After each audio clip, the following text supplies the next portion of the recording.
I worry a lot, I want to control lots of stuff into my life, this will be a magnetic card for you. He is standing very firmly on both of his feet. He mastered the principle of duality. He knows how to achieve goals. He knows how to combine his thoughts, and he is heavily armored. But at the same time, like on the negative side, we see that he's pulled continuously into different directions. He wants victory at all costs.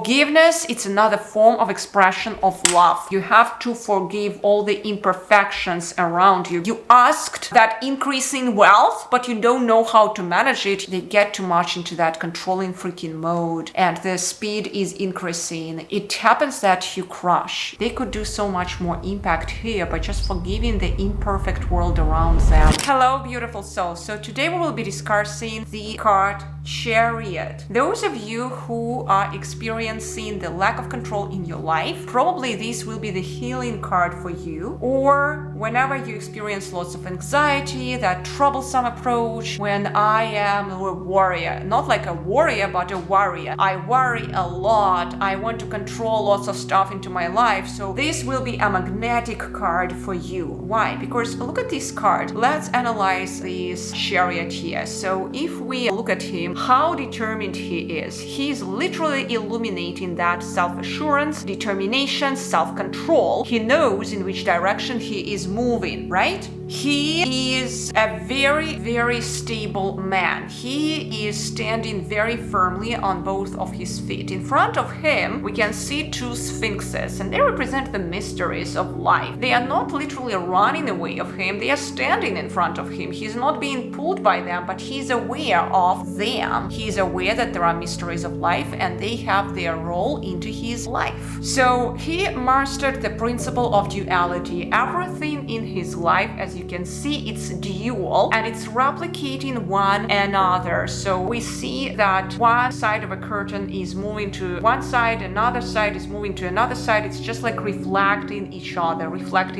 being pulled in different directions. He's kind of pulled in different directions, but at the same time, he's standing in the middle, being very firm in his direction. He knows how to achieve goals. He knows how to combine his senses and the sense, how to combine his thoughts and how to channel them with the emotion and energy into this physicality. He's literally a master of this reality, and he is heavily armored, right? He has the archery and he has a rose in his hand. He knows how to deal with this reality, which button to push to achieve a specific result. He's very results oriented, right? Whenever we think from the keywords perspective for this card, what do you see, guys? We see that he has control over feelings and thoughts. We see that diligence, willpower, perseverance, what are powerful qualities in here, right? But at the same time, like on the negative side, we see that he's pulled continuously into different directions. So when we look at this card from the classical Rider-Waite Radiant deck, we will see that the sphinxes even have different colors. It's kind of like different directions in life, different mysteries in life. But his code is that stability, that equanimity, one of the most stable cards actually. And that self-assurance and that determination defines his success. He wants victory at all costs. So in case if he achieves that victory with all the costs possible, or overcoming other heads, other people here, he has to come back, descend into love, to bring himself back into sense, right? So to come back to equanimity again, in case if he achieved victory with not really benevolent ways, he has to come back to love. Now it's not the love card which I show. I'm sorry for that. The card, the love, this one. Now the ascension card for him, it's strength, and he gets back to strength through accepting the imperfections, through the power of forgiveness. Forgiveness, it's another form of expression of love. This card, the lovers, it's the descension card for the Chariot. And you tell me, but why? Love is the ultimate power.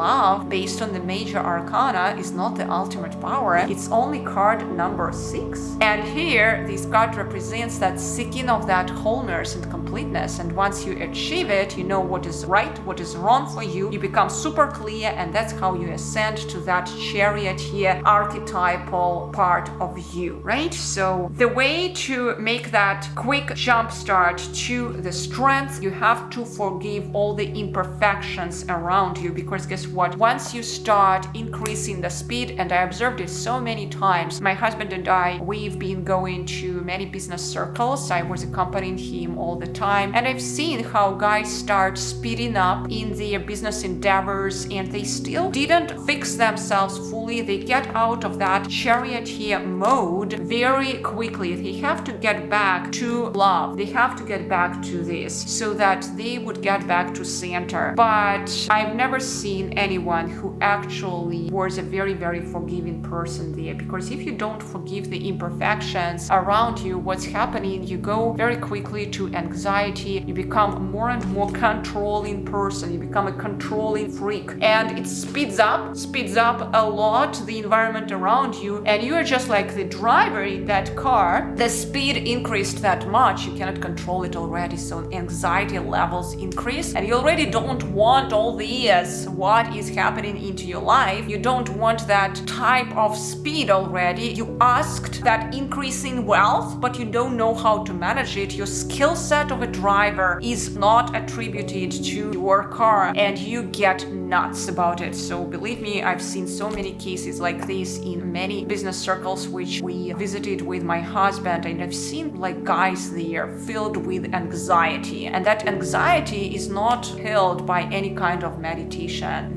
Most of them, they say that they meditate, but I see based on eyes, guys are anxious. They don't feel enough. They don't feel really true centeredness within themselves. And I was just thinking, oh my god, these are chariots. They are chariots. They know how to do that goal orientation process, how to achieve stuff into their lives. But what is happening in reality is that they get too much into that controlling freaking mode, and the speed is increasing, and it happens that you crush. You just crush, you want it or not, in order to get back to senses, and you start that seeking process, self-seeking process again. You have to get back to lovers. Now there is another blockage position of this card when the person may get stuck there. I know a couple, they are really powerful couple financially, but they create their own happy world. I talked to his wife, and she said, you know, Yulia, I want to create my own happy world, and that is a very interesting thing. I don't want to see those imperfections of everything what is happening around me. And she had problems with her eyesight. I don't want to see those imperfections, she said, meaning that she could not ascend to this card, meaning that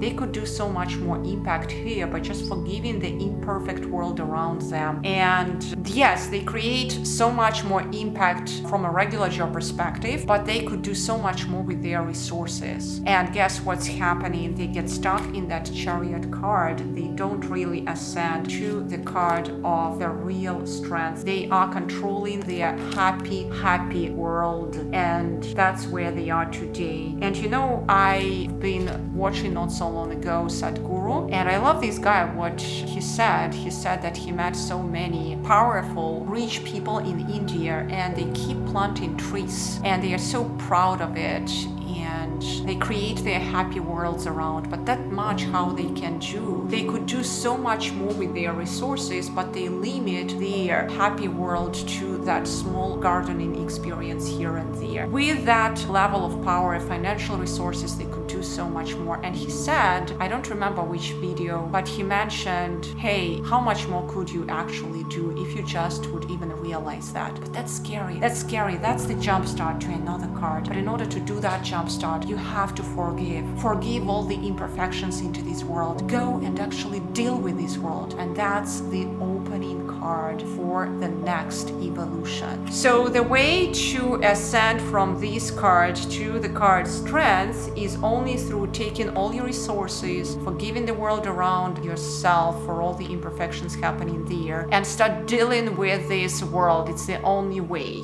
to make your impact even wider. But guess what? It is scary.